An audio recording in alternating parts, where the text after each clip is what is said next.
Afternoon. Welcome back to the St. Paul Ice Show. This is our second segment of the day here Saturday and our fourth segment of the weekend. I did two yesterday. We're going to do three today, so we'll have one here at 1 o'clock, and then we'll be back at 4 o'clock this afternoon. Want to welcome over to the Catch Cover studio, Scotty Brewer. Scotty, how you doing? Thanks for having me, man. This is a lot of fun. Well, I had the other end of Brewer-Agre Outdoors yesterday with Kyle. The back end of Brewer-Agre Outdoors. That's right. The brewer is always first. Yep, right? Yep. The brewer's in the front, Agre's in the back. How did you guys decide that? Actually, it wasn't us. It was another friend that did it because he said that it flowed off his tongue better than the other way. All right. And I wasn't going to argue with him. I liked it. So. It's not alphabetical, so I thought there had to be something else. Yep. No, just one guy. He was actually a radio guy that recommended it. It's like, they know a lot better about that stuff than we do. Yeah, it seems like it's working. It's worked, yep. Speaking of working, we're at the St. Paul Ice Show. Yes. You've been doing a lot of work. I think the story yesterday around the show was that attendance seemed to be down. I've heard a lot of numbers thrown out there percentage-wise, but I'll tell you what, if you walk out on that show floor right now, it does not look like it's down. Yeah, if you're going to walk on the show floor, it's more of a crawl. I mean, it's tough to get anywhere. There's so many people in some of the aisles, which is good. Yeah, it's nice to see so many people here. Even yesterday, it was nice just to be back in this building. It was fun to be here promoting product. Most of the people have product, which is a win in itself. Mm-hmm. Just having stuff to sell, and you know the way the economic things have been the last couple of years. So there's been a lot of product here. Yesterday, the turnout was a little down, but there's still a lot of people. Fun to see all the people that are here. Fun to get to visit with the other people in the industry, and it's really fun seeing all of the customers here smiling, getting ready for ice fishing, whether they're old customers, new customers. There's so many different types of people around here. We've got kids, we got young adults, we got older fishermen. We have it all here, and everybody's happy, everybody's excited, and I absolutely love it. That was something that you and I talked about before we went on the air, is the young adults that are getting into this sport. And it's something that people have been talking about in the outdoors industry for the last, at least since I've been in it for the last 15 years, is that we've got this aged population that's in the outdoors. But what we're seeing right now, and what you see when you walk around this building, is a lot of 20-somethings that are getting involved in ice fishing. Yeah, for sure. You know, and you have been promoting the outdoors for a long time, as have we, as have most of the industry professionals in this building. COVID, the pandemic, has been terrible for our country, but the silver lining is it has been the best thing for the outdoor industry that you can imagine. That has promoted the outdoors more than everybody in this building has in the last 10 years. You know, fishing licenses are up 15 to 25%, depending on the state. So many new people are in the outdoors. They're moving back to their roots. They're learning all of that type of stuff again, which is amazing. But that creates more stuff for this event because a lot of people are here looking for entry-level products, which is good because we have that also. Yeah, it's kind of, we were talking again, you know, I think a lot of people went out last year and bought their rods and went out with their friends. Yep. And now this year they're going all in and they're getting the stuff so that they can go out on their own. Correct. You know, and that's the way a lot of people do it. That's how they get into the sport. Like you said, they'll go out with a friend or they'll go out with a family member, and those people will provide all the gear, which is why a lot of us have extra gear. Mm-hmm. You know, we got extra graphs, we got extra rods because we take people out with us. Well, a lot of those people are now realizing, yeah, this is something I want to do. So now they got to start getting their own. Some of them will jump all in and get the high-end stuff right away. Most of them will buy lower or mid-level stuff and then work their way up just like all of us did. You know, so it's cool here because there's a lot of product here. There's a lot of options. All the different manufacturers are here. Many different retailers are here. Whatever you need is in this building. And one thing I've been recommending for anybody that's here, if you see something that you need, and whether it's on sale or not, if you think you're going to need it this winter, buy it now. Because a month from now, 2 weeks from now, it might not be available. Yeah, we just, we're sitting right next to you guys, the MarCum booth right next door. And I know I've been working a lot of shows here over the last few weeks, and that Pursuit HD camera that sold out last year, there was none of them available in February. You just got them in. So that's been a hot commodity. People will want to get those because they saw the video that was coming out of that. And they wanted to get it in February last year and couldn't. But those things just came in. They were not in the shows a week ago. Yeah, there was a couple hundred of them in the building yesterday that the retailers had. A couple hours ago, one of our guys went around and did a little check to see what's left, and there were 20 left. Wow. So I don't know if there's any available to buy right now at this show. But your local sporting goods store will probably have some, at least for a little while, if that's something that you wanted, because that Pursuit HD is a very popular camera. It's a small 5-inch screen, best video that you can get. Many of the videos that you see on social media or on TV shows, underwater video, it's shot off of that little tiny camera. That's how good of the quality it is. And for ice castle guys, or permanent house guys, I should say. Right.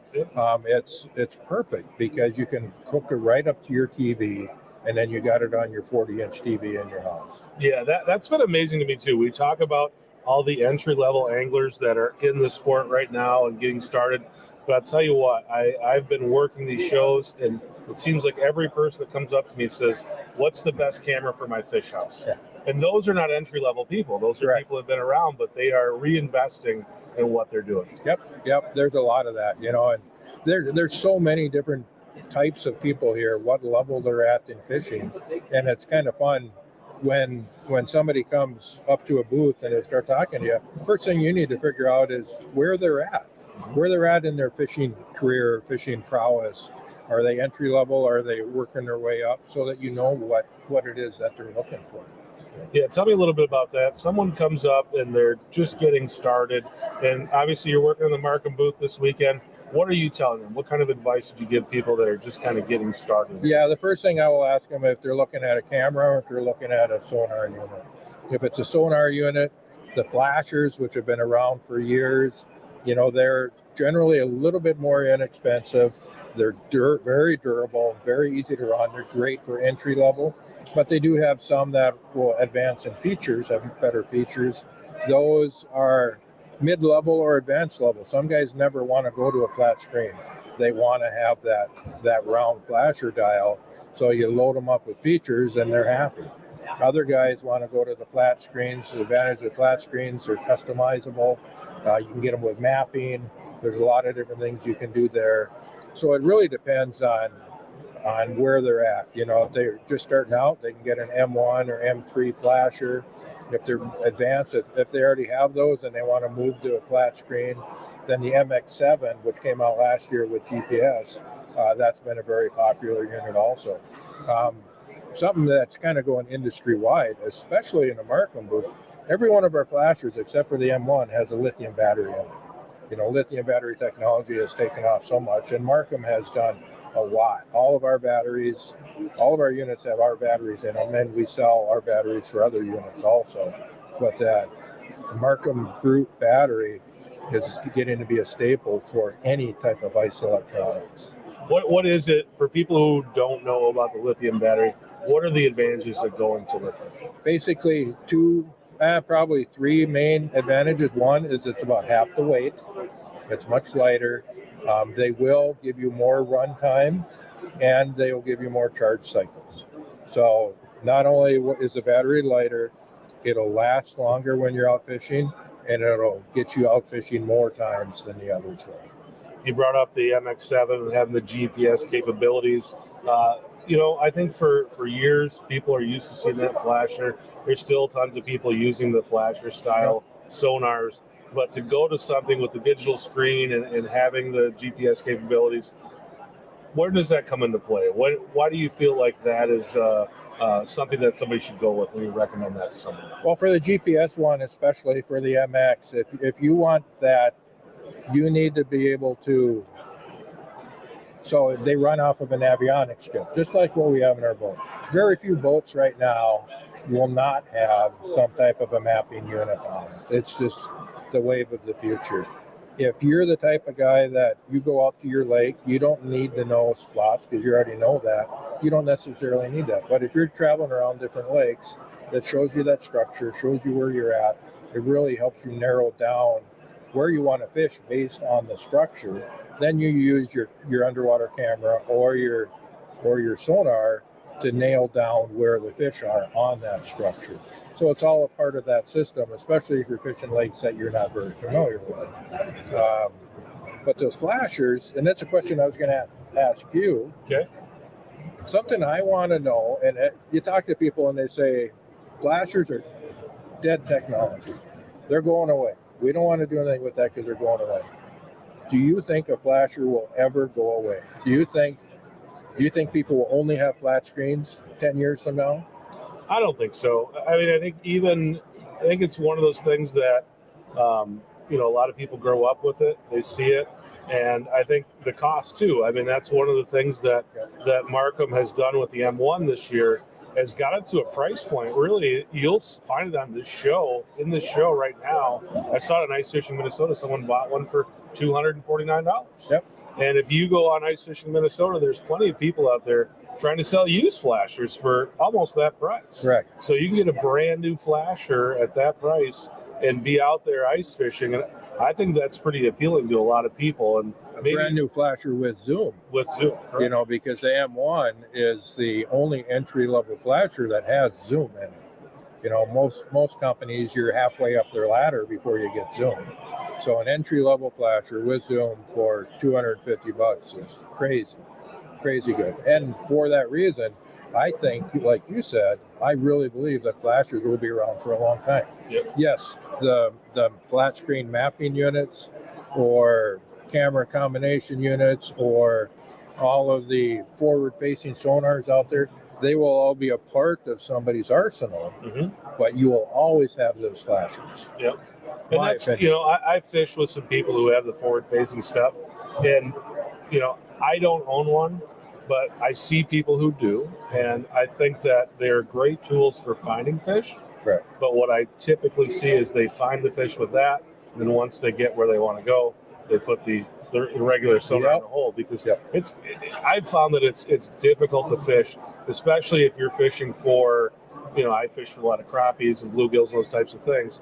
It's difficult to really see that bite on those, just because of kind of how much the screen entails and how much water it's covered.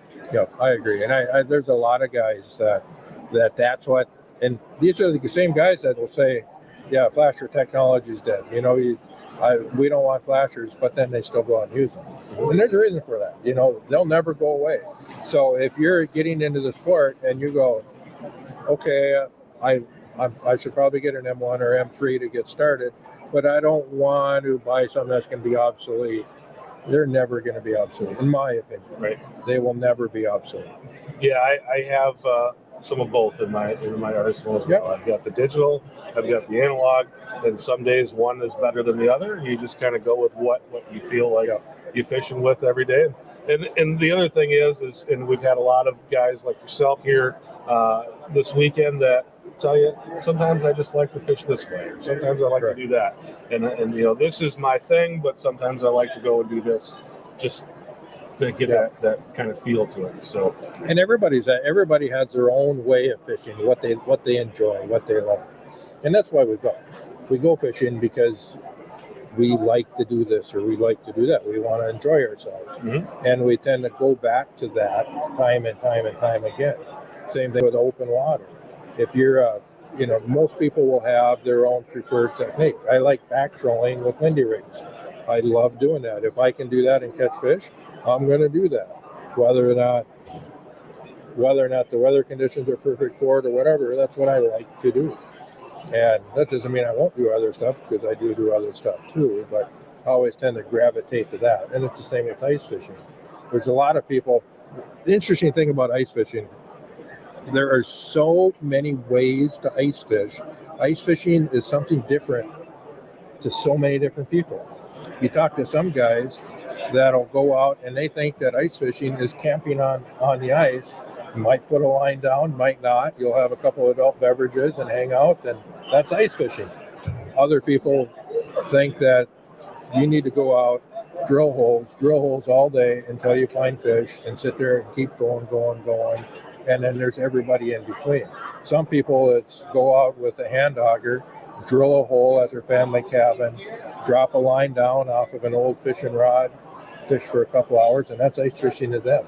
Ice fishing is different to so many people, unlike many other sports. It is so widely spread. I'm a Wisconsin guy, and in Wisconsin, you can run 3 lines. And one of the lakes that I fish a ton, there's probably about 6 guys. I think they all kind of have houses next to each other on the lake, and they go out. They got a fire pit out there, and they just set up tip ups. And with 6 guys, 3 lines apiece, you can set up a lot of tip ups. And they're out there with their fire pit, and they've got their beverages, and they just kick back. It's like a tailgate for them, and that's ice fishing. That's ice fishing for them. You know, the first time we did a photo shoot out in Wisconsin, we found that out. Everybody was using tip ups. And we're, you know, Minnesota, we run around and jig and do all that stuff, and it's like, what are you guys doing? They're like, this is what we do. And it's true, you know, and that's a regional thing, you know, and there's people in Minnesota that do that too, but you know, Minnesota, you can have 2. So yeah, it's fun. And this building right now has all of that. They're all here, which is cool. And you've got the spear stuff too. And I walk by those decoy booths, and it's just like, I'm like a kid in a candy store, and that's not even my thing, but I just love to see that stuff on display. Yeah, and the art. You know, you talk to the decoy guys, you know, they are truly artists because most of those are hand carved, they're hand painted, they're hand tank tested. You know, it's all done by hand, and every one of them is a little different, and every one of them is a piece of art. It's really cool. There's a reason why a lot of people are decoy collectors. You know, I got a couple at home. I've never spearfished in my life, but I got a couple decoys at home. You know, that's a neat sport too. We're going to talk some spearfishing tomorrow. We'll have a spearfishing guy tomorrow to talk that. But we're talking about what ice fishing is to a lot of people. What is ice fishing to you? You know, to me, I do a little bit of everything. I do some of the running and gunning, go out with the portable shack and a snowmobile. I really like to fish. If I go to a big lake like Devil's Lake or Lake of the Woods, I really like fishing off my Bearcat. I got my Bearcat all set up with a graph on it, and then just move around, bounce around on the Bearcat, drill a hole, drop the transducer in, fish for a while, and keep moving. And I really enjoy doing that on the nicer days. You know, once it gets 0 or lower, maybe 10 below or lower, that gets pretty difficult. Then you got to set up shacks, slows you down a little bit. I also enjoy going out with my family, setting up a big hub shack and going out and catching crappies or sunnies. A couple times a year, we'll do some ice castle trips, go out for a weekend in ice castles and spend time in there. The people that want to just stay there and relax and fish, they can, while the others will go run around the lake. You know, so we kind of do a little bit of everything. All right, I don't want you to give away any of your secret spots, but what are some of your kind of favorite destination-style lakes? You and I met on Winnipeg. Lake Winnipeg. Lake Winnipeg, that's your favorite? Lake Winnipeg's my favorite, yeah, by far. So you and Kyle are both very passionate about Winnipeg. Yep. What is it about Winnipeg that you love? The fact that at any moment the next fish could not be a fish of a lifetime, but it could be the fish of multiple lifetimes. You know, you can catch a 15, 16 pounder out of the lake. I got friends that have caught 16 pound walleyes out of that lake. There's not very many places in the world that you can say that. You know, I've caught my biggest one out of there is probably 12 and a half. My son's caught a 14 and a half out of there through the ice. And it's just so much fun going out there and ripping great big. We use live target rattle baits, ripping these great big rattle baits, which are normally used in open water bass fishing, and ripping them and then feeling just that massive funk. That is the greatest feeling in the world. And then getting them in, which isn't always the easiest thing either, but we've learned different tricks on that, how to get them in a hole. But yeah, Kyle said he needed tricks just to get a hole drilled sometimes. Oh yes. When you're dealing with that kind of ice. Yep. Yeah, there's been years we've been up there with 4 feet of ice. And honestly, it's because of that. I don't use 10-inch augers anymore. I'll only use an 8-inch auger. And especially if the ice is over 2 feet thick. Because if it's over 2 feet thick, you have to clear the slush out of the hole. Mm-hmm. If it's less than 2 feet, you can generally just auger all the way down. So if you got to clear the slush out of the hole, let's say it's 3 feet. At 2 feet, you start clearing that slush. So you got to lift the weight of the auger, which in the old days it was a gas or a propane auger, 30 pounds. You got to lift the weight of that auger. A 10-inch bit weighs 2 pounds more, but the slush weight in there weighs twice as much because there's twice as much surface area. Yep. So let's say you had 5 pounds of slush weight with an 8-inch. Now you got 10 pounds of slush weight, and you got to clear that hole 4 times, lifting all that slush out, and it just kills you. You get so tired that you won't drill as many holes. It gets in your brain, and you're just not going to go move as much.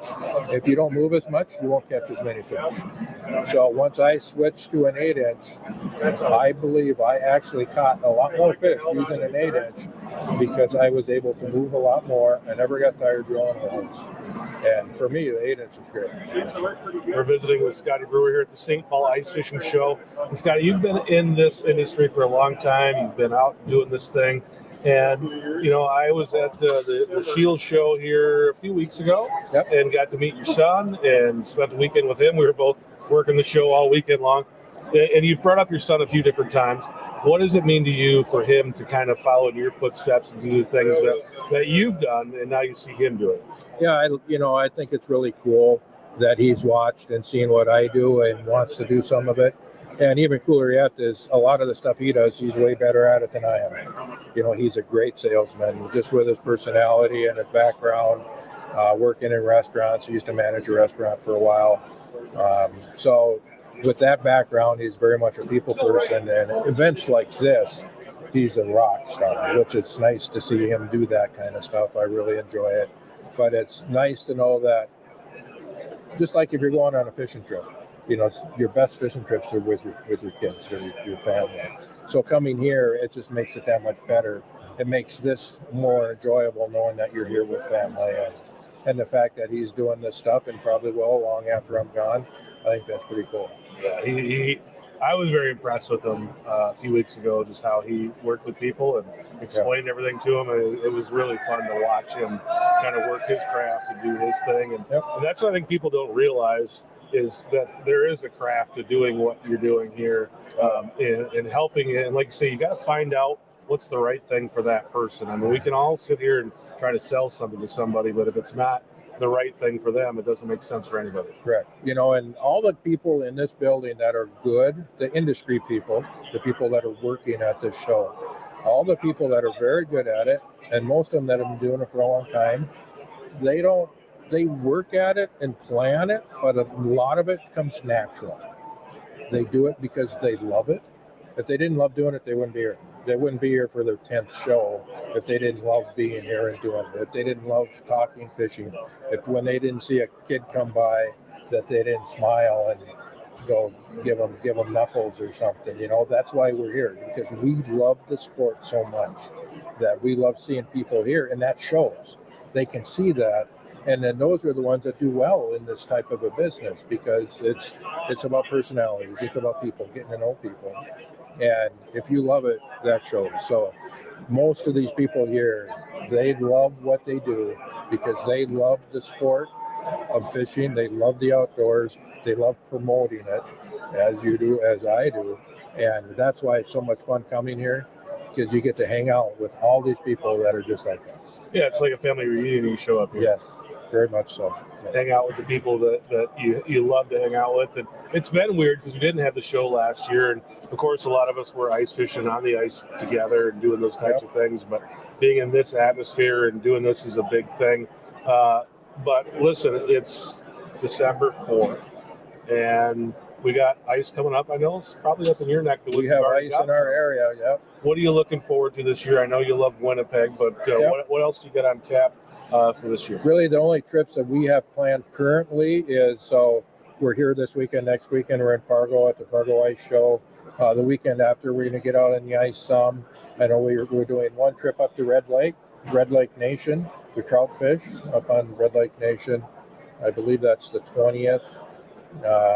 Then we're going to do one planned trip to Winnipeg probably in February, and we want to do one trip to Fort Peck. I've never been to Fort Peck, and it sounds like it's amazing. Want to go out there, catch some big lake trout. Talked about it for a few years, so we're going to try and do that in March. And then we got a few other family trips that are already in the books for January, and then from there just see what comes up. Have you ever done the Laker thing through the ice? No, never have. Yeah, I'm into it too. It's something that I want to try. I've talked to Travis White up in the Kenowa Peninsula in Lake Superior. Yeah, That sounds super awesome. But the Fort Peck thing too is another thing, and just to it's a get bucket list, right. bucket list item. Yeah, the Lakers, the pike, and the walleyes out there too. I hear are just phenomenal. Yeah, it sounds like the ice can be kind of sketchy. It's kind of tough to plan a trip because they really only have 2-3 weeks of good ice. It freezes late, thaws early. Mm-hmm. So when you plan something, we're going to put something in the books, and then if it works out, great. If it doesn't, we'll try again next year. Yeah, and some of those places, I just had Captain Ross Robertson sitting here about an hour ago, and he ice fishes Lake Erie, and it's the same thing. It's one of those things that's like, we can write you down, but we don't know what's going to happen. Yeah. To do something like that for a guy like you that has such a tough schedule, what is that like? Being able to kind of put that whole thing together to try to plan your whole season out. What's that like for you? Well, it's all right. We got to plan stuff out, and especially now, it's like getting gear. If you're gonna do stuff, you need to get your gear now. And if you want to do any trips anytime this winter, you got to plan them. You got to make those reservations now. We do a lot of VRBO type stuff. We like to do that. It's inexpensive. Accommodations are great, but they fill up fast too. So you need to get those dates set, and then from there, if Mother Nature allows it to happen, it'll happen. If it doesn't, it doesn't. It's like planning a trip to the Rainy River in the spring. Yeah, you can plan your dates all you want, but that doesn't mean it's going to happen, because you don't know when the rivers are going to break free, when ice is going to melt, any of that kind of stuff. You do the best you can planning and go from there. Are you, and I'm going to ask you this question, but I think I know what the answer is, but I just want you to kind of go through it. You're a guy that's very accomplished. You've been doing this for a long time. When you go out with people, do you still learn? Oh, yeah. I learn every day. There isn't a person, I don't think there's a person in this building, an ice angler, and I bet you there's 2,000 people in here right now. I have no clue. Yeah, I don't either, but there's a lot. There's a lot of people here. Every one of these people knows something that I don't know. Every one of them. Because they do stuff, I do stuff my way. Mm-hmm. There are infinite numbers of ways to do stuff. And everybody does stuff different. Everybody figures out things that are successful for them. So everybody can learn from everybody else if you listen to them. And that's what I love about this, talking to different people, just talking to them, seeing how they fish. And we can all learn from each other. I'll never be done learning, ever. And I think that's kind of what you have to be really good, is that you always have to be learning, always have to be working on your craft. You told me earlier that your favorite way to open water fish is back trolling. Yep. We've talked about Winnipeg being your favorite place. What's kind of your favorite technique for ice fishing? What's something that you like to do? If I said, hey, we're gonna go ice fishing, what's kind of your thing that you love? I like jigging, vertical jigging, whether it's for walleyes or crappies. Sunnies, I became a huge sunny fan the last few years. Small tungsten jigs, light tuned up rod. I use a tuned up bullwhip or noodle rods, and just sitting there vertical jigging them, watching them on the MarCums. You see 2 or 3 of them come in, and you start that little feeding frenzy, and they just go crazy. And I've really, really enjoyed that. A lot of people think sunnies they're just small little fish, but man, they can be a lot of fun. You got the right tackle, light line, they are a blast, especially if you get a nice one, get a 10 and a half or bigger. You live in an area where you don't have to go very far to find fairly unpressured water where you can find those big panfish. And I've interviewed Troy Peterson several times, and he says right now it's easier to catch a 50-inch muskie than it is to catch a 10-inch bluegill. He's like, I know everybody says, oh, I got a 10, but he's like, they're getting hard to find. And I know up in your neck of the woods, you can go to places where you can find them, but in these metro areas right now, those big fish are really getting hard to find. Yep. So I think finding those things and dialing that in is a big deal. And protecting them is a big deal. A 10-inch bluegill. The problem with bluegills it's kind of a mentality thing. When we're young, bluegills are our gateway drug to a fishing addiction. That's how we all started. So we go out, and the little ones we throw away, the bigger ones we keep. Oh, I got a nice one. We can cook it for dinner. Well, you get the bigger ones, the bigger ones. It's like, oh, I got a really good one. That's gonna be a lot of meat. Yeah. Because bluegills haven't had the respect of being a trophy, where a 10-inch bluegill's a trophy. It truly is. Yeah. So we've been trained ever since we were little to the bigger the bluegill, the better, because it's going to give us more meat.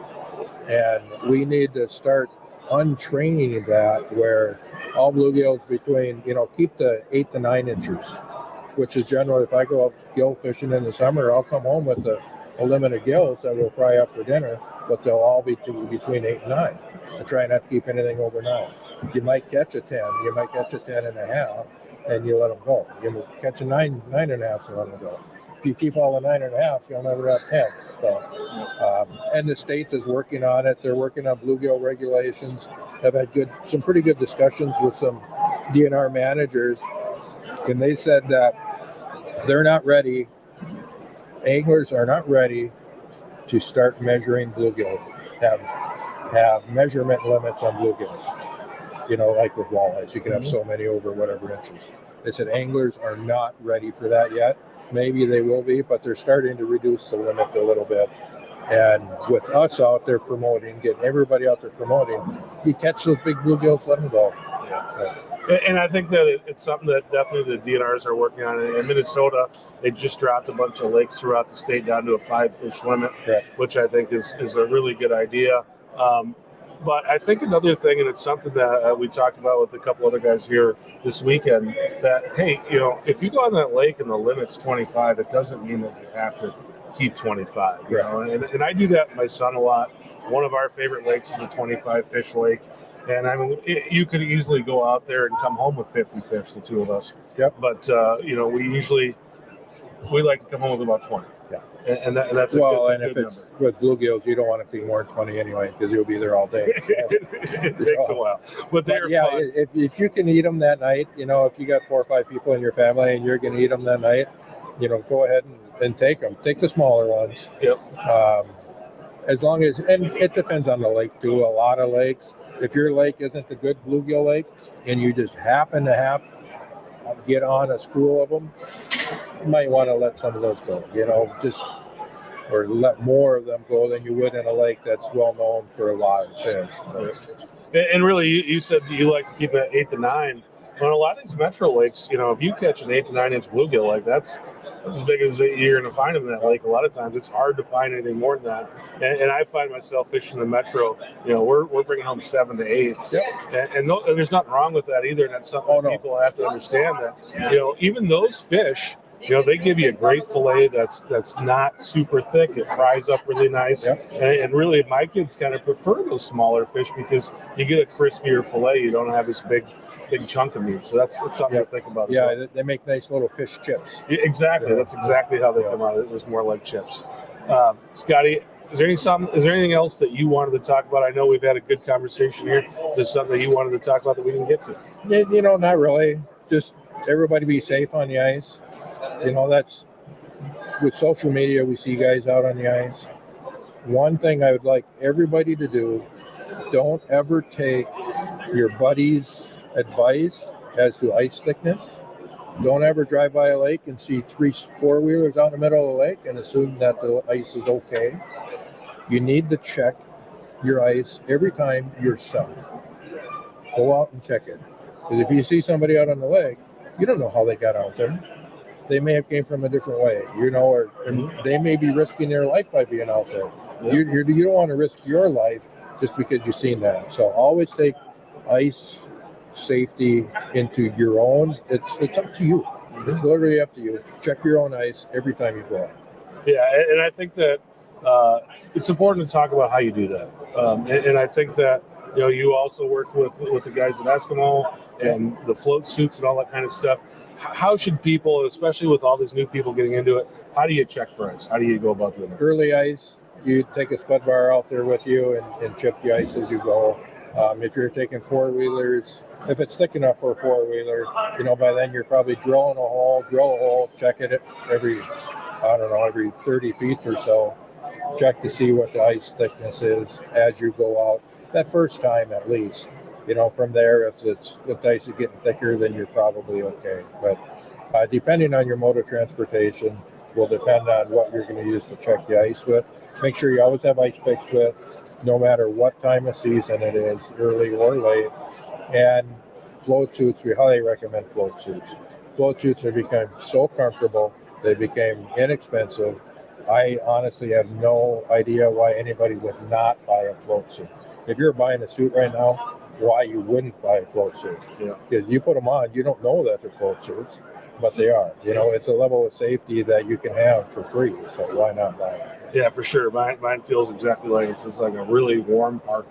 Yeah, and it's great, and the equipment's great, and we talk about it that way, and we've got resources and abilities to get it. But if you're somebody that just doesn't have the resources, go pick yourself up a life jacket, put that on when you're walking out there, just so that if something does happen, you got something to help you out. So use a buddy system. Make sure you have a rope with you in case something does happen. You can throw them out, but ideally, if you got ice picks, you can generally get yourself back out.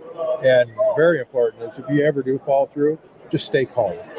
Stay calm, because the first thing that's going to happen is you are going to freak out. So just stay calm, and you'll get back out to safety. Well, Scotty, I want to get a selfie with you. I've been doing that with everybody. Awesome. So let's do that before we let you go here. Appreciate you spending time with us. Awesome. Thanks so much for coming on. Really appreciate you and coming on, and hopefully get out on the water with you again this year. I had a good time with you last year. Yeah, this was awesome. Getting out and doing You do good work. Keep doing it, man. Thank you. Appreciate it. You do good work as well. I enjoy promoting the sport. That's what it's all about. It is, and it's fun to kind of see not just the fruits of our labor, the fruits of so many people come to life here, and you see everyone. I wish you could pan the camera around to show these kids that are running around. Because that's what it's all about. Well, it is. It's a lot of those, like you say, the little ones that you're fist pumping, but like you say though too, there's a lot of teenagers, there's a lot of 20-year-olds, and a lot of families. You're seeing, I think, a lot of families getting involved in this now too, because they're looking for something to do in their winter months. And listen, we're in Minnesota, North Dakota, Wisconsin. If you don't like to do ice fishing, it's going to be a long winter. Embrace the winter. Embrace the cold. Well, thank you. I appreciate it. We're going to bring on another guest. Awesome. Thank you, sir. Yeah, thank you. Enjoy the rest of the show. Yes. Hey, Trevor. Oh, nope, never mind. Our guest just showed up. There he is. Come on over, Blake. We've got Trevor Sumption from Catch Cover as our backup guest. I see how that works, Chris. Thanks a lot. We were just about to bring him on, but Blake, how you doing? Good, yourself? Living the dream. Step up there to the old mic so we can hear you good. Okay. How's the show going for you so far? It's been pretty good. It's been busy. Yesterday it wasn't too bad, but today it's been steady. This is Blake Tollefson, and Blake, you've been a writer. You're on a lot of staffs. You're helping out with a lot of different companies. Yes, sir. Tell us a little bit about yourself. So, grew up northern Minnesota. Been living in Wisconsin now for about 7 years. Multi-species guy, but I really like to focus on panfish, trout, walleye, especially crappies. That's kind of my wheelhouse, I guess. Ice fish year round. I'm working with EuroTackle, MarCum, Eskimo and Ion, and St. Croix. It's kind of the main partners I have. So you've got the EuroTackle on today. Yes. You got the EuroTackle hat on. Yeah. Tell me about EuroTackle and what they've got going. So the company launched in 2015. The first product they really had was the mummy worm, which is a preserved waxworm. They brought those over from Europe. The owner, Ben, he had a connection over there, brought those overseas. And that was the first product he started with. After that, he started to add some plastics. And then kind of the most popular bait that people are familiar with is the Z-Viper. So we had the 160-ounce Z-Viper. At the time, it was the smallest Liftless crankbait ever created. At this point, there's been a number of different additions to that lineup. We have a 1/8, a 3/8, 5/8, and then we've also added a micro, just half the size, but same weight as that original 1/16. Beyond that, we have a ton of different plastics. We had 2 models this year. One of those is the Leech that comes in at 0.75 inches, and then we added the Plankton, which is half an inch. So a little bit more of that micro presentation here, kind of fit with the micro finesse theme of EuroTackle. And that's something that I think a lot of people that's building, that's still kind of foreign to them when it comes to going after panfish and stuff like that. So when you're talking to people and showing people these things, how do you kind of describe to them how to use it? So when it comes to plastics, really any artificial in general, the biggest factor is confidence. If you don't have confidence in it, you will not catch fish on it. So the way I sell it and kind of the way I learned to use artificials more was I didn't take any live bait with me anymore. I started just taking plastics. I didn't bring waxworms with me. And when that's your only option, you figure out a way to catch fish on those. So, and now at this point, I don't ever buy live bait for panfish anymore. Walleyes, it's a little bit different scenario, but panfish, plastics is all you need. All right, how about those liftless crankbaits? Yeah. Again, that's something that I think people are pretty familiar with when it comes to they're going to go to Mille Lacs or wherever to chase walleyes, but to go after panfish with liftless crankbaits seems weird. It does. It seems very weird, especially when people see the size of some of them that I'm using. So like I mentioned, there's that 1/16 model. That's an inch. People can get how panfish would be willing to eat that. The key is to be subtle. People tend to overwork them. So you can't just sit there and rip and expect a fish to come up and eat it. You can use it in that way as kind of a search bait or a call bait to bring fish in, but then you need to really slow it down when fish show up. When I'm targeting specifically bigger fish, I will bust out the 1/8 ounce Z-Viber. That's 2 inches. For a lot of people, they think I'm nuts that I would use a bait that size for crappies. But if you look at a crappie's mouth, especially a 12, 13, 14, 15 inch crappie, it's like a mini bass. They can easily fit that thing in there. So you really just have to slow your presentation down. Like I said, you can use it really hard as kind of a call bait, but when those fish show up, you just got to slow your presentation down. So that's interesting. So you feel like a lot of people are overworking those things. That's it. From what I've seen, that tends to be the case. Is people just work them too much, and it does work good to just bring fish in, but you can't sit there and keep ripping it or jigging it super aggressively when those fish show up. There's times that they'll come up and just eat the snout out of it, but a lot of times you got to slow it down a little bit. And those things are really, I remember a few years back, they were hard to find, but now it seems like EuroTackle has really kind of found a footprint in a lot of retail stores. Yes. Yep. We're in a ton of retail stores this year, all your major ones. And we added 5 new colors this year, kind of a match the hatch series. So we have a real dace, a real crappie, a real sunfish, a real treadfin shad, and then a real baitfish. So they're actually printed on there versus like when you look at it, people think like, wow, this paint job's amazing. Well, what Ben has done is he's gotten somebody who can actually print that real fish image onto the Z-Viber. So they look extremely realistic.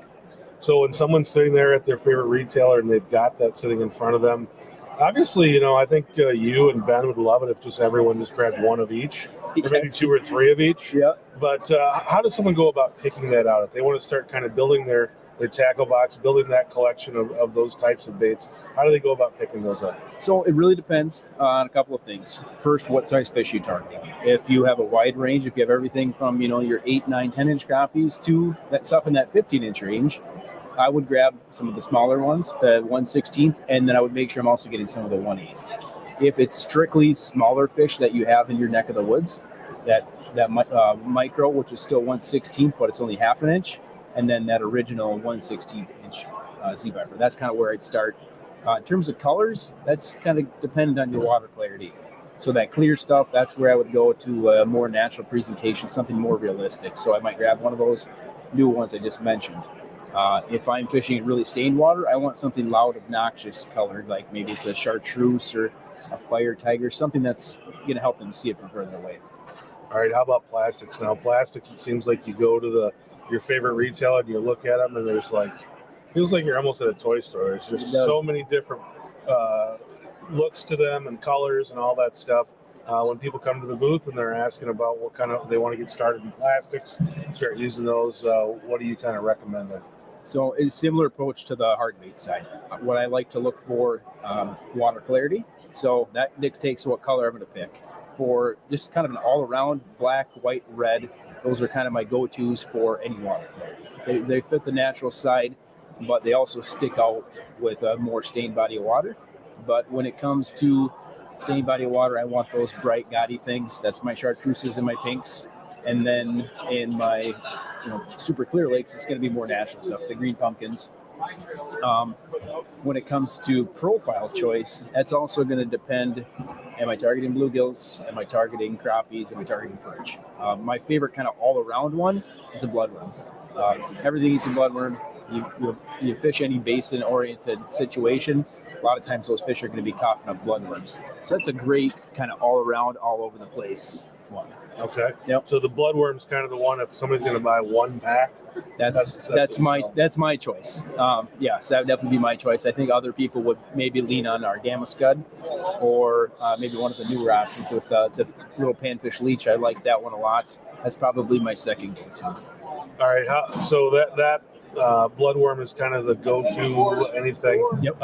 Where would you go with that Gamma Scud? If what kind of species is that something that you would recommend to if somebody wanted to catch walleyes? What piece of plastic would you recommend there? Probably in that scenario, I would bump up to, we have a Y-Fry, which is a 1.2 inch. It's like a fork tail, so it a little bit more resembles a minnow. We also have the Euro-Grub, which is 1.4 inches, and that's just a bigger, bulkier profile, I think, and that would be more fitting. When you're using spoons, you could take any combination of those, trim them up, and use that for spoons for targeting walleyes too. You don't always have to have live bait. Sure. Yeah, I think it's something that people get into. How about perch? Now, perch, that's a fish that I love to catch them. Yeah. You love to eat them. They're delicious. What's kind of your go-to there? So we have an all-tungsten spoon called the T-Flasher. Anybody who's fished perch know that it's kind of you got to get down there as fast as you can. Mm-hmm. In the Dakotas, a lot of what you see are like these speed-style spoons, and it's just a big hunk of lead with a small hook. Well, now you can have a smaller profile, that same weight, and get down to those fish a lot quicker. So that's we have 4 different sizes in that. We added the brand new 1/16 this year. That's just under an inch. We have the 1/8, which is an inch, the 1/4, which is about 2 inches, inch and a half, 2 inches, and then we have the 5/8, which is 2.5. All right, somebody's using those spoons. You talked about kind of overworking those lipless crankbaits. What kind of action should we be putting on those spoons? It's very similar. You're not going to have the drawing power that you would with like a lipless crankbait, just because it doesn't have an internal rattle. So it's the same concept though, working it really aggressively to call fish in, and then once they show up, it's slowing it down. You still want to make sure you're moving it, because that's what called those fish in, was that moving bait. They're not likely just going to come up and hit it if you just stop and hold it still. So just moving it slowly, kind of getting them to chase. All right. Sounds like a lot of fun. Yes. Yes. I know that you're kind of I call you a specialist. You go out and you fish a lot of these lakes that people have never heard of. Yep. Never seen on a map. Don't even know about. That's kind of your deal. Yes. But are there some lakes that are kind of more well known that you enjoy? What are you kind of planning on for this year? Yeah. So I live right outside of Eau Claire, not far from Lake Wissota. That lake does get a lot of pressure, but it also holds some nice fish. Altoona is also a popular destination in my neck of the woods. Beyond that, I do go make some trips to Minnesota. I'll fish the Mille Lacs, the Lake of the Woods. This year in particular, I have a trip planned to kind of that Leech Lake, Deer River area, explore some of those really small lakes. Mm-hmm. And when you're going to go do that, what are you targeting? What are you going after? It's going to be panfish oriented. Yep.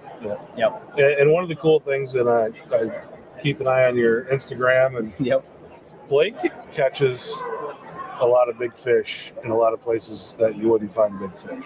Correct. Yeah, I tried to get off the beaten path as much as I can. I finally got myself a wheeler here, and that's opened up a few more of those destinations. But it's really the key is you just got to outwork the next guy. Mm-hmm. You got to be willing to go past where that community hole is, because there is fish in that community hole. But if you want to find bigger, different fish, it's trying new stuff. Yeah, that's actually one of the things that I want to do this year is, I've got a few spots now where I know I can go, and if I want to catch fish, I can do it. But I want to go and explore some of those and kind of challenge myself to go find fish in different places using different ways. Right. If somebody like me, what's your best advice for them? Be prepared to have unsuccessful days, because for every great lake I find, I probably fished 5 or 10 absolutely terrible lakes. I fished a lot of lakes just in the 7-8 years I've lived in Wisconsin, and there's a lot of them that I'll never fish again. But there's a handful that I fish on a regular basis. There are ones that I definitely want to go back to. Very cool. So, and I think one of the things, and you didn't get into it there, but one of the things that you need to do is move around a lot. Yes, absolutely. Drill holes. Drill holes. Yes. And that was another thing we wanted to talk about. Yeah. You mentioned you work with MarCum. Yep. They're really pushing the lithium batteries. As is just about everybody else. XLR's doing that. A lot of companies are going to lithium. And I think it's something that people are interested in. Yeah. What is it about lithium? Why should people think about doing it? There's a number of benefits. First and foremost, like the most obvious difference, it is so much lighter. It's unbelievable how much lighter they are than your standard sealed lead acid battery. Just putting the two side by side is crazy. One of the other advantages, you can get a lot more battery capacity in the same size that you could in your standard sealed lead acid battery. Beyond that, they last a long time. I mean, you can probably get roughly 10 years or maybe more. Like the difference with the sealed lead acid battery, when I was running those in the past, I felt like I was changing them out every 2 years. And really, that's like the lifespan of those is 2-3 years. With those lithium batteries, it's like 2,000 charge cycles. So that could be 10 years easy. It's just so much nicer for a guy like myself who is always trying to hole hop and stay on fish to be lugging around something that's half the weight. That literally is a game changer. When things like the lithium shuttle came out, that really changed how much I was willing to move. I'm not hauling around this heavy Bexar MarCum anymore. I have this super compact light package. There's rod holders in the back. I can carry 3 rods with me, 1 in my hand, 2 in the shuttle, and just go. Yep. How about just people are looking for them? Yeah. They're everywhere. There's lots of different sizes. What should they be looking at there as far as which battery to buy? It depends on which unit you're running. If you're running, your standard Bexar MarCum, you can get away with something in that 10 amp category. If you're running something like a live scope or Panoptics, you'd want to bump it up to one of those larger capacity batteries like an 18. How about charging though? I know a lot of people are saying, well, you can't use the charger you have Yes. with your sealed lead acid battery. What do you need there? Yeah, you need to make sure you have a charger that is actually paired with your battery. So if you have a lithium ion, make sure you have a lithium ion battery charger. If you have a LifePo 4, make sure you have a LifePo 4 charger. Same thing with your sealed lead acid. If that's what you still have, use that charger for that battery. All right. I know there's been some changes in your life since the last time that I talked to you. Yeah. You've got a little one, and I can see the little one from here. Yes. You got the family with you. Yeah. How's that changed kind of how you operate? It's for me in particular, it's a lot more short trips. So, before kids, I'd be gone the whole weekend and it was fine. My wife didn't care. Now I try to make sure I'm home a little bit more. So it's more of those, I'm going to go out for 4 hours, or I have 2 hours, I'm going to go. So it's a lot of that stuff a little bit closer to home. Okay. So how do you prepare for that as far as, making sure that you get the most out of your time? I make sure everything's ready. I'm the type of guy that as I'm finishing for the day, I try to make sure everything is organized for that next outing. I don't like to just throw the stuff in my truck or back in the sled, whatever, back in the fish house. I like to make sure it's organized the way I brought it out, because it's only going to make my life easier when I go back out. Very cool. Yeah. Is there something you wanted to talk about we didn't get to? I don't think so. I appreciate you coming on. It's always good to see you. Yeah, thanks we're for doing having me. selfies with everybody this weekend, so All right. we got to get one with you. All right. Let's see. Put up the little camera. That guy. We've got Doug Glimmerveen hanging out over at the Catch Another booth. Awesome. All right. Thanks, buddy. Hey, thanks, Appreciate man. Appreciate it. Enjoy the rest of the show. Yeah, you too. Doug, come on over, man.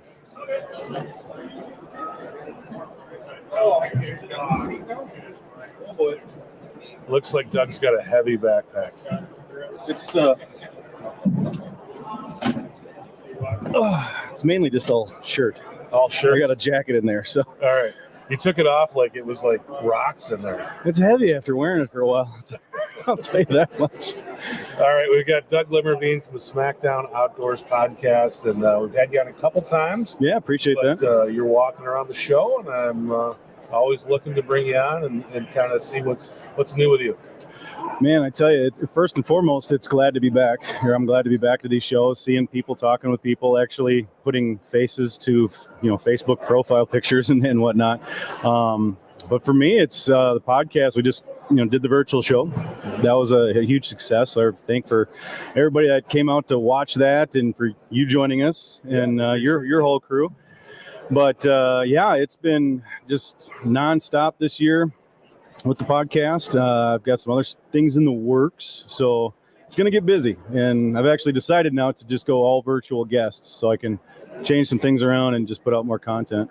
Yeah, it makes it a lot easier. We've been doing that now too. It just makes it so much easier to book guests. They don't have to leave the house. They don't have to, you can book them at any time. Talk a little bit about that process and kind of what you had to do that. And we're going to get a little nerdy here now. We've been talking a lot of fishing. Let's talk some nerd stuff. Right. So what specifically? Just kind of turning over what you're doing and what technology you're using. Those things. Okay. Basically, I started out with one mic, when I first started the podcast, and then it turned into let's start recording them on video. And then it was, let's start going live. So it was a cell phone on a shelf. And now I've gone into multiple cameras, which, I haven't started that yet, but I've got them set up. Soundboards, I use StreamYard, which is what we're looking at right here in your computer. Super easy app or website. But it's an ongoing learning process. I've started doing a lot of YouTubing and joining Facebook groups that are about streaming and podcasts and this and that and the other. So it really, when you think you've figured it out, all of a sudden you're watching something or listening to something and they say, well, yeah, I use this or and I'm like, oh no, here goes 3 days of digging into whatever that is and trying to see if it, for one, works, like it makes sense, and then two, getting the equipment and fixing it and or figuring it out and all that good stuff. So who knows, man. It's just one of these things where I am so far into it now, I don't think I can even quit if I wanted to. Yeah, you're down the rabbit hole. Yeah. You're trapped. Yeah, pretty much. Yeah. Scott Brewer was just with us a little while ago, and he said, "I'm always learning. Mm-hmm. I'm always learning from other people." What have you learned? I guess is the question. And I know we don't have hours, but what are some things that kind of you go, if I would have known this from day one, I'd be a lot better off today. Oh man. There's honestly a lot. I mean, the biggest thing for me that I have learned is consistency. That was one thing I wanted to do, is just be consistent. Basically every week. I miss a couple weeks throughout the year, but every week. And, it's learning the little things as far as technology or just learning how to continue a conversation. Have a guest on that doesn't know, they've never done it before, and learning how to keep them talking and keep them going and recognizing that early. So I would say the biggest thing is, if you're going to get into this or anything, is make a plan. I got a 5-year plan. Always have a 5-year plan. So like after this next year's up, well, I add on to that end.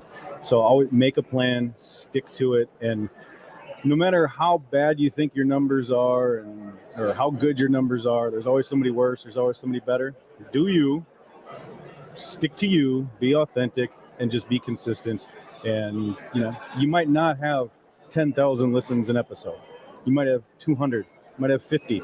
But if you keep it up, they'll slowly grow. And that 50 will become your, I kind of call them, ravenous, whatever the heck that word is. Raving fans. Yeah. Like the people that, here at the show, I've had, 5-6 guys that first day yesterday. Hey, Doug, how you doing? I've been looking for you. I got a message this morning. Are you still at the show? Or yesterday? You're still at the show? I'm like, well, I'm not there yet. So calm down.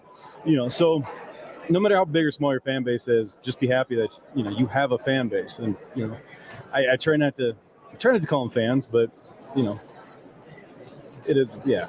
So. And I think that, us nerds, and I don't know who you listen to, but Gary Vaynerchuk's a guy that everybody kind of has heard of by now. But his old mantra, I remember, used to be 1 is greater than 0. Right.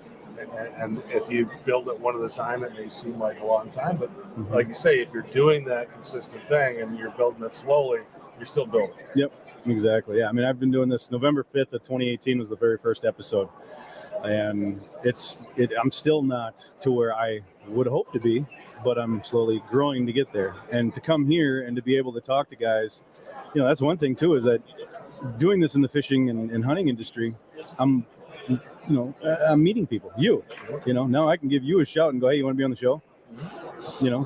All these different people I've had on the show are now seeing me here in St. Paul, and they're coming up to me, which is weird.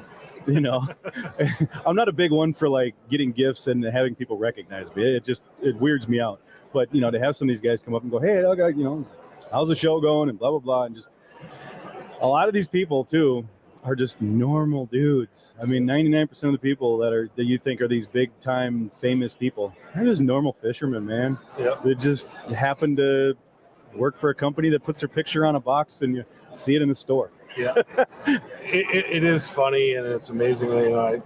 I get to go out on some photo shoots with people, and usually I'm on the back side of it and not the guy. But when you see some people who are just getting started in the industry and they get an opportunity to go on these photo shoots and they get their picture taken, and all of a sudden it's on a marketing material, and then you see that 6 months later and they're sharing on Facebook, hey, here's a picture of me on the box. Like, right. That's just awesome for me to see people have that happen to them. Yeah, I was up at I was going on deer hunting, and I stopped by this, I can't remember the name of the place. This it was like a grocery store and a sporting goods and a hardware. It was crazy.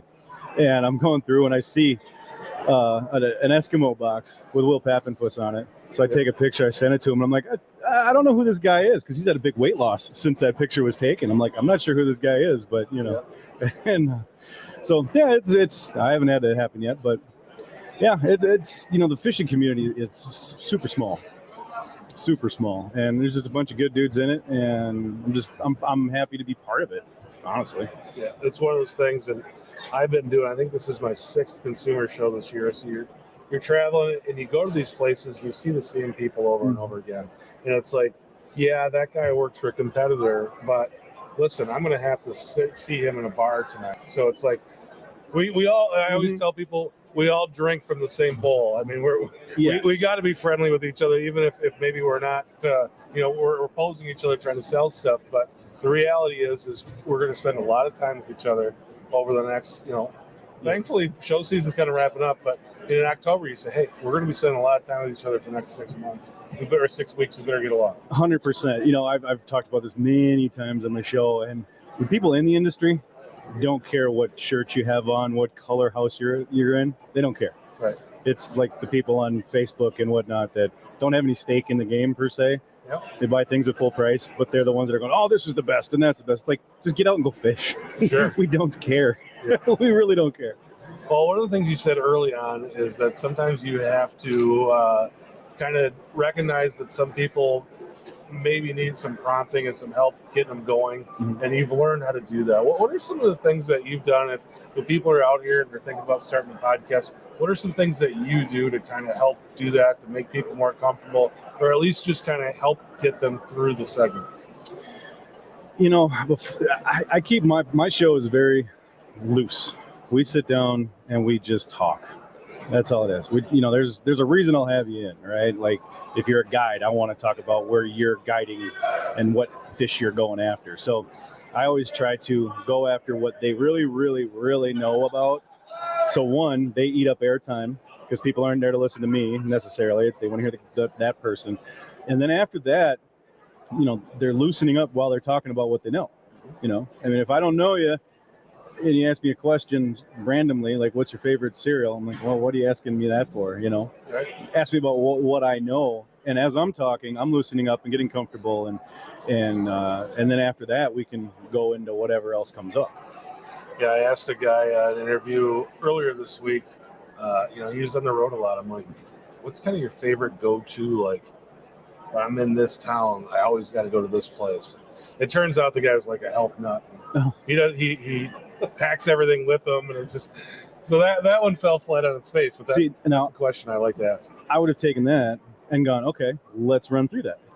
You know, what kind of food do you pack? You know, you travel all the time. You want to eat healthy. How do you eat healthy on the road? Right. You know, and I'll talk about that on my outdoors show, because how many of us are eating Casey's Pizza 6 times a weekend Right. because that's the only thing in town, and it's, you know, you're too lazy to pack enough lunches and dinners. Exactly. So that, you know, that's just taking things and slightly moving them. And Rogan's the best at this. If you've ever seen him or heard his podcast, he can take something you say and just slightly nudge you just a little bit further over here to keep that conversation going. I think his gift is that he is eternally curious. Mhm. He's very curious about everything. Yep. And do you feel like that's something that you have? Yeah, well, the reason I started it is because I want to teach people about hunting, about fishing, about the outdoors. So when I ask somebody a question, there'll be times where I know the answer, but I'm always thinking of, okay, what do I want to know, but what do the people that are listening to this want to know? And my show isn't necessarily aimed at, you know, a Scott Brewer who knows everything about walleye fishing. He doesn't. Right? He just told me he doesn't know everything. He's a liar. But, you know, so I'm always thinking about the questions that somebody that does not know about whatever we're talking about, I want to ask those questions. And then, you know, of course, what do I want to know about it? So, you know, that's the thing is, you know, when you get somebody on, try to get somebody specialized on, and then go after that first, and then run into whatever. And then just kind of, you know, the biggest thing is learning how to guide that conversation to keep it going and to try to make it interesting, I guess. Your show is more free flowing. It's usually a longer time frame than what we do. Do you think going to virtual will make that more difficult, being able to really get that? Because I think one of the things, like when I watch your show, you're with somebody and you really can see the body language, and you do this and do that kind of thing. Do you feel like you're going to be losing some of that by going virtual? Well, I started out the show all in guests. Every single one was a guest, basically. I might have had one or two that weren't, but then I wanted to go virtual so I could reach more people. So I could talk to guides on Lake Mille Lacs, or, you know, people in Colorado or wherever. So once COVID hit, that forced me to do that. And the conversation is not the same as we're sitting here, you know, a couple feet from each other talking, because we can read each other's facial expressions in real time, not that slight delay. But I've learned to deal with that and, you know, try to keep that conversation going and ask the right questions. And I mean, luckily the StreamYard is like way better than Zoom. So there's not as much of a delay. So you can actually have that kind of quicker conversation. It's not as, I don't think I'll lose a lot from it, but you know, there's a little bit of loss just from that body language reading. But at the end of the day, people also watching, the biggest thing with COVID and the virtual stuff is that they got used to watching people, you know, and having delay issues and tech issues and not being perfectly produced podcasts, right, or videos or whatever. So, you know, well, I had Fish Addictions, the guys from Fish Addictions on Tuesday, and I tried a new program running through StreamYard, and 2 audio issues. The music cut out. I couldn't hear them, this, that, and the other. And I'm like, guys, just introduce yourselves, because a couple of them I hadn't had on the show before. I'll be right back. So I exited out everything, came back in StreamYard, and we continued. And nobody said anything really about it, because it happens. I keep saying, if I have a problem on my show, you know, or whatever, remember the lights went out at the Super Bowl. Yeah, exactly. So, and I'm just one dude in my basement with a very, very small budget. Yeah. And, you know, that's something that we talk about a lot with a lot of the companies I work with. They don't even want polished anymore. No. They want something that looks like a guy shot it on his phone, because that's what everybody else is doing. And like, you know, I started my career in television, and like, you're pursuing perfection. And most of the time you never get there, but you're pursuing it. And now it's like, no, we just want it to look authentic. Yeah. And I think that's what you're doing. Yeah. And I mean, I'm trying to make it look the best that I can to keep people's eyes on it and keep them from swiping, especially on a 2-hour show. Right. But yeah, I mean, I don't filter anything. It is what it is. Whatever we talk about is whatever we talk about. I got a new lightsaber from my brother-in-law, and I talked about that on the show. I mean, it's people, and I talked to somebody about that here, and they go, yeah, I like that because it was just free-flowing. Yeah. You know, it is authentic. It's not fakery of, well, you know, what do you think about this, Bill? Well, I think that it's like, let's just have a conversation because that's what we all do anyway. So, yeah. All right. So I'm going to put you on the spot here. And Oh, if you boy. feel, if you need to hedge and pick a couple or maybe even three, I'll let you do it. But Are you going to ask me like what guests I want to have on the show? who was your favorite guest that you've had on the show? My favorite guest is a 1A, 1B. Okay. Frank Taylor, who's a falconer. He was the president of the Minnesota Falconers Association. And then Craig Hilburn, who is a trapper. He was also in the Minnesota Trapping Association. Just because of Frank is an amazing person due to the amount of information he's got. You ask him one question, we'll just say my voice was saved that episode. It was incredible. And he's just an incredible person, the places he's gone. And it was such a different episode than a fishing podcast or a hunting podcast. Yeah, we hear everybody talk the same thing, but they have a falconer on it. And then my buddy Craig, he's just as crazy as I am. I mean, hilarious dude, just completely out of the box. And once again, trapping was an outside the box kind of conversation. So that's like 1A, 1B. Okay. All right. Who's the Holy Grail guest? The one that you haven't been able to get that you would love to have on? My grandfather, actually. Is he still here? Yes, he's still with us. He's 95. 95 and still with it. The only thing is he's in Nevada, and he'd never come on the show as far as like a live stream. Yeah. But next time I go out there, I will have a microphone with me, and we're going to sit down and we're going to talk about hunting, fishing, who cares? But we're going to talk about his life. That's my holy grail. I know it's kind of a cop out, but It's not. you know, It's you know, important. you look at how many stories, and he's starting to open up a little bit. Like he told me old war stories and stuff last time I visited him, and I'm like, okay, I need to get this down on audio. So I actually took out my phone, and he doesn't even know this, unless my uncle told him because I sent him the audio file. Took out my phone, hit record, and he was just talking. Yeah. And now that's saved. So we've got that, you know. But yeah, I don't really have, like in the outdoor industry, I don't really have a holy grail, really, just because everybody's got a story, everybody's got, knowledge to pass on. And I think part of that is also I'm in the industry. So like we were talking about before, it's just a bunch of regular dudes that just hunt, fish, and like to hang out and talk about it. So, yeah. I mean, there's guys I'd like to have on, but, you always want to get the bigger guests, but, I wouldn't say holy grail status. All right.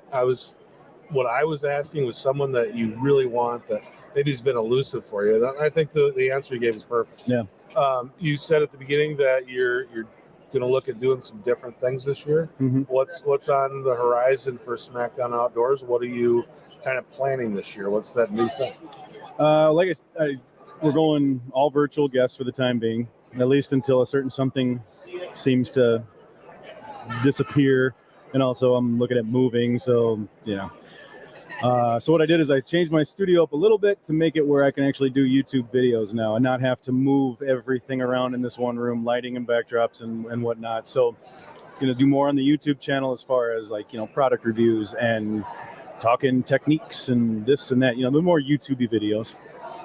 And then I'll be doing, fishing, actually out fishing videos, Right. stuff like that.